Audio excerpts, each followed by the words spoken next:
Baik, sahabat Banjarmasin Pos semuanya, kita lanjutkan kembali bincang kita Tribun Series sore hari ini masih bersama Bapak Nurzazin, Komisioner KPU Kalsel, dan Bapak Bang Asharidani dari Ketua Bawaslu Kalsel. Baik, tadi kita sempat terpotong nih Pak Zazin ya, membahas tentang coklat. Coklat ini terakhir tanggal 14 Maret nanti ya, itu hasilnya yang sudah harus 100%. Atau bagaimana ya? Sementara ini baru 85%. Kira-kira bisa selesai tidak dengan jangka waktu yang tersisa? Target kita insya Allah selesai lah. Karena memang kemarin saya juga sempat ketemu Pantarlih ya, kebetulan tetangga tuh Pantarlih. Saya tanya informasinya. Sisa berapa? Katanya bilangnya sekitar 50-an. Kalau 50 dalam jangka waktu ini kan insya Allah terpenuhi aja, itu yang kita terima. Dengan 85% kan insya Allah lah, kami optimis untuk terpenuhi.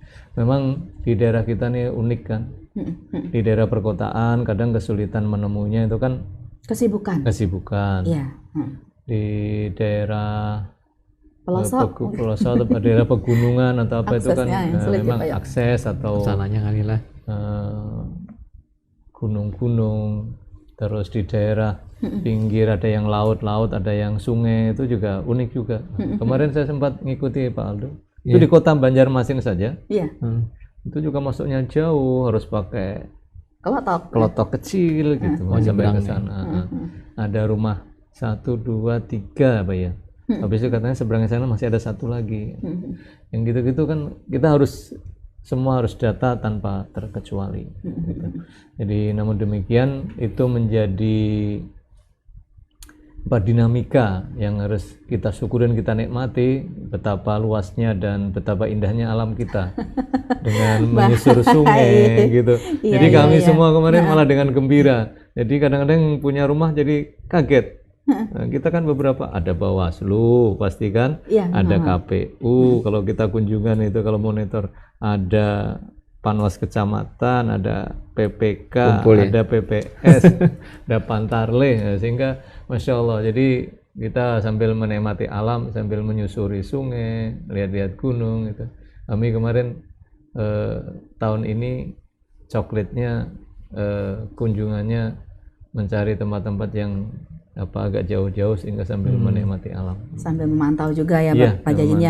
Terus terkait dengan coklat sendiri, ada nggak sih daerah di Kalimantan Selatan yang masih menjadi PR mungkin, atau mungkin kawasan terkait misalnya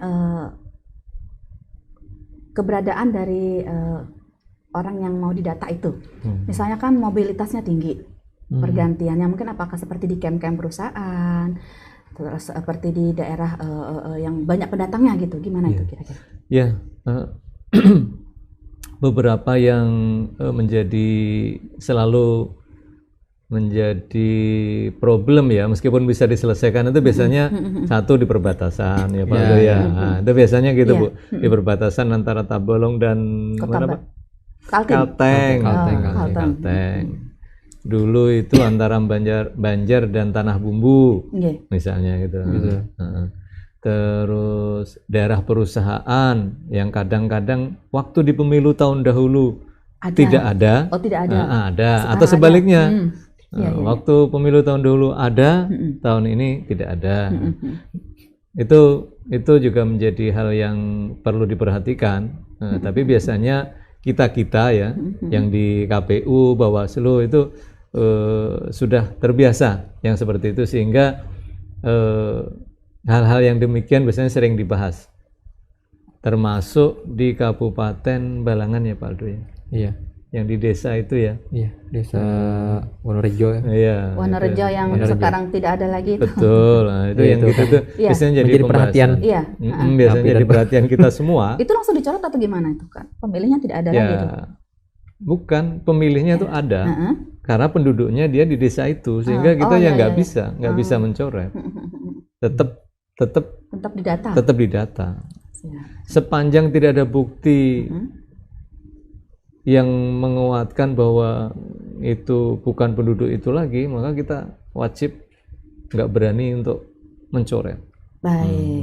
Gitu. Itu mungkin terkait gini Pak ya, karena beberapa waktu terakhir ini BIPOS juga sempat mengangkat tentang rencana pendirian TPS khusus Oh iya. untuk mengakomodir pemilih-pemilih yang berada mungkin di tempat-tempat seperti itu, tempat-tempat khusus yang mobilitasnya tinggi atau mungkin tidak bisa melakukan pemilihan di luar ya. Nah, terkait TPS khusus ini kita beralih membahas tentang TPS khusus. Bagaimana sejauh ini usulan untuk pembangunan TPS khusus ini kira-kira akan dibangun di mana? Jumlahnya berapa? Ini ada pembatasan nggak? Karena mungkin kan nggak mungkin sebanyak-banyak juga karena terkait anggaran ya, dan juga nanti kesulitan pengawasannya nanti. Bisa-bisa Bawaslu nambah orang lagi nih, susah nanti Pak. Gimana itu Pak? Jajin dulu mungkin dari KPU nih. Gimana Pak? Sampai ya ketentuan kita memang seperti itu. Jadi TPS khususnya yang ada di lapas. Dulu kan memang ada ya. Dulu ya sebelum tahun 2019 di lapas, di rumah sakit itu biasanya ada itu TPS itu. Nah, tahun 2019 memang tidak ada. Nah, tahun ini rencana TPS khusus tapi berdasarkan usulan tadi. Nah, oleh karenanya ini juga sambil ngecek sejauh ini kami sampai hari ini belum pernah untuk di provinsi ya, belum pernah mendapat usulan untuk TPS khusus untuk secara di pleno ya. Tapi nanti itu tentu akan kita matangkan dengan KPU Kabupaten Kota setelah coklit ini.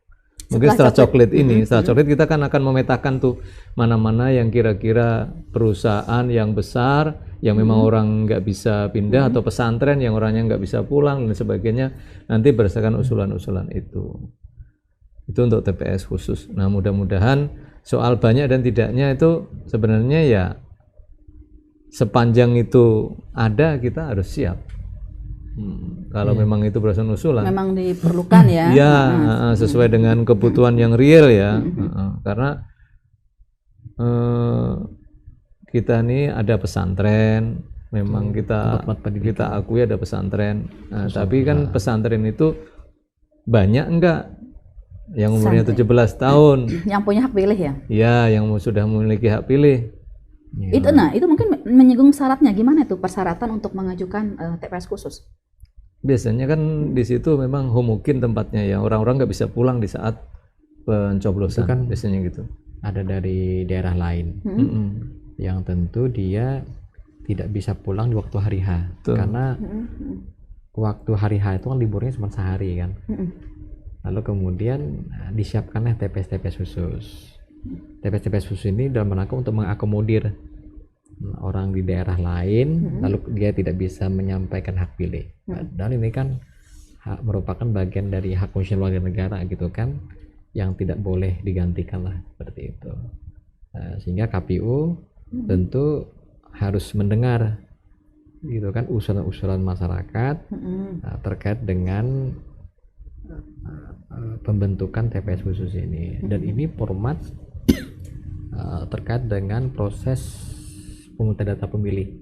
Jadi memang pemungutan data pemilih ini adalah merupakan bagian dari rangkaian tahapan yang memang sangat penting, krusial sekali, sangat krusial karena menentukan hak konstitusional warga negara.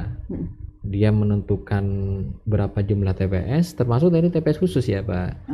Logistik, ya logistik gitu kan. Karena kalau kemudian tidak selesai proses pemungutan data pemilih ini, maka berdampak pada TPS dan berdampak pada logistik. Dan orang tidak dapat kemudian menyampaikan hak pilih ketika proses pemungutan data pemilih carut marut. Nah, oleh karena itu ini gawe bersama lah, meskipun secara teknis KPU sebagai bagian dari penyelenggara utama. Nah, maka KPU juga berkewajiban untuk berkoordinasi terhadap stakeholder lain. Maka tadi mendengar usulan tadi kan penting. Misalnya tentu Bawaslu juga mengusulkan, katakanlah di Banjarmasin itu ada beberapa usulan dari Bawaslu. Misalnya perguruan tinggi, ada pondok-pondok pesantren, ada rumah-rumah sakit, begitu kan? Yang kemudian itu menjadi perhatian bersama sehingga orang dapat menyampaikan hak pilih ketika di waktu hari H. Karena ketika kemudian data pemilih ini tidak katakan akurat, sinkron, dan itu berdampak pada legitimasi pada proses pemilihan umum kita. Iya, baik. Nah, dan ini tentu menjadi perhatian kita bersama. Jadi bisa disimpulkan bahwa pembangunan TPS termasuk TPS khusus itu akan berdasarkan daftar pemilih yang sudah dimutakhirkan ya Bapak ya. Di coklit. Di coklit. Dan proses pemutahiran paling lama ya. Sampai pada tanggal 7 Februari. Iya. Iya. Jadi mulai tahun 2022 ya prosesnya itu sudah berlangsung sampai nanti 7 Februari 2024 sebelum hari H. Kan 14 Februari kan. Iya, nah, lalu kemudian ditentukan proses pemutahiran pemilih itu nanti jadi hasilnya bagaimana. Bahkan KPU ya sesuai dengan perintah undang-undang ya Pak Yazin itu sudah melakukan ya proses pemungutan data pemilih berkelanjutan. Benar ini 5 tahun rangkaian proses ini kan sudah dilakukan. Itu karena sebegitu pentingnya data pemilih ini ya Pak Yazin. Betul. Nah, jadi sampai hari ini gitu kan. Nah, jadi pra pemilu, saat pemilu, pasca pemilu itu proses jalan terus. Rangkaiannya masih jalan terus ya. Jadi dia dinamis kan. Baik, kita mungkin selingi dengan menjawab pertanyaan pemirsa nih. Sudah ada beberapa yang masuk melalui medsos kita. Ini ada dari Budi Luhur. Kalau nanti benar pemilu harus ditunda, apa yang dilakukan Bawaslu dan KPU di daerah? Oh, ini kita berandai-andai.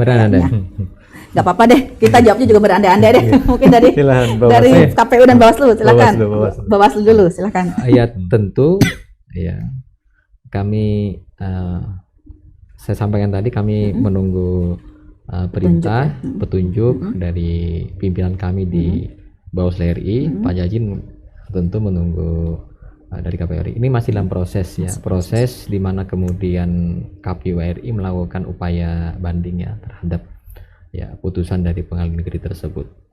Tentu kami memandangnya bahwa semua apa yang kami lakukan ini tentu bersandar pada aturan-aturan yang telah berlaku. Pertama adalah konstitusi kita menyatakan yang Undang-Undang Dasar 1095 menyatakan bahwa sebagaimana pasal 22E ayat 1, jadi pemilu itu dilaksanakan secara periodik 5 tahun. Nah, tentu itu menjadi bagian dari kewajiban penyelenggara pemilu untuk mentaatinya, karena konstitusi kita bicara seperti itu, mengamanatkan hal itu kepada penyelenggara pemilu. Maka kami tentu mengikuti apa yang kemudian sudah diamanatkan oleh konstitusi kita. Nah, yang kedua tentang atau terkait dengan Undang-Undang 7 tahun 2012 sebagai bagian dari pedoman kami untuk menyelenggarakan pemilu ini. Tentu proses penundaan ini tidak termaktub dalam pasal-pasal yang ada dalam Undang-Undang 7 tahun 2012. Katakanlah misalnya dalam bab 9 ya, proses pemungutan, penghitungan dan rekapitulasi ulang. Ya, itu dengan berbagai macam syarat. Syaratnya adalah prosesnya berjalan dulu. Lalu kemudian ketika ada aturan-aturan yang dilanggar dalam proses penyelenggaraan pemilu itu, misalnya dalam proses pemungutan suara, ada misalnya pemilih yang menyampaikan hak pilihnya itu lebih dari 2 kali. Tentu itu menjadi syarat ya diulangnya pemilu tadi. Nah, itu syarat-syarat. Nah, katakanlah ketika proses pemungutan suara, penghitungan suara, misalnya waktu penghitungan itu lampu itu redup-redup misalnya atau remeng-remeng. Dan itu menjadi syarat proses penghitungan suara. Begitu proses rekapitulasi. Syarat-syarat itu mutlak ya harus ditaati oleh KPU maupun Bawaslu. Bawaslu kemudian tentu merekomendasikan, mengusulkan untuk diulang. Nah, prosesnya berjalan seperti itu dan pelaksanaannya harus dilaksanakan dulu. Nah, kalau kita melihat misalnya pada bab 14, aspek misalnya pemilu susulan dan pemilu lanjutan. Nah, tentu itu kan ada aspek post mayor yang kemudian tentu terjadi di bagian-bagian wilayah Indonesia. Kayak di Natuna yang sedang misalnya gitu kan, apakah terjadi bencana alam post mayor lah ya. Post mayor itu. Dan itu tentu berlakunya katakanlah 50% lebih lah dari Indonesia, sehingga kemudian pemberlakuan penyelenggaraan pemilu tidak dapat kita Laksanakan. Tentu ini menjadi perhatian, atau keamanan, gitu kan, keamanan yang kemudian tidak bisa dikendalikan oleh pemerintah. Nah, kami tentu ikut juga, dan syarat-syarat itu berlaku. Jadi bab-bab dalam Undang-Undang 7 tahun 2012 pasal-pasal ini menyatakan bahwa tidak mudah juga untuk tentu melakukan penundaan pemilu. Apalagi proses tadi sudah berjalan, kata Pak Jajin. Nah, dalam konteks ini ada 2 proses sudah berjalan. Nah, kalau kemudian terhenti dan begitu saja, berapa kemudian kerugian negara yang dalam rangka untuk membiayai proses pemilu ini. Nah, yang ketiga tentu, ya PKPU kita yang mengamanatkan terkait dengan proses tahapan ini sudah berjalan sesuai dengan jadwalnya. Katakanlah PKPU 3, gitu kan? 2020. Iya. Sehingga kami tentu karena penyelenggara pemilu ini taat asas aturan, tentu kami berpedoman pada aturan yang berlaku. Dan terakhir tentu sebagaimana yang saya sampaikan tadi, bahwa kita menunggu ya upaya hukum yang dilakukan oleh KPU RI di tengah-tengah tentu tidak ada kepastian hukum juga, gitu kan. Apa yang kemudian telah dilakukan ini ya katakanlah yang memiliki kewenangan untuk menyelesaikan itu sebenarnya Badan Pengawas Pemilu. Lalu kemudian ada upaya-upaya hukum. Jadi pintu utama adalah Bawaslu. Nah, tentu itu menjadi perhatian publik bahwa dengan kondisi seperti ini kita tidak boleh kemudian ragu untuk menyelenggarakan pemilu. Ya kita tunggulah saatnya kemudian ya proses ini telah selesai. Berjalan ya dan sampai selesai ya. Tapi selesai. Kita tetap melaksanakan. Tetap melaksanakan. Baik. Tidak boleh terpengaruh dengan kondisi apapun dan harus selalu sehat ya. Apalagi Pak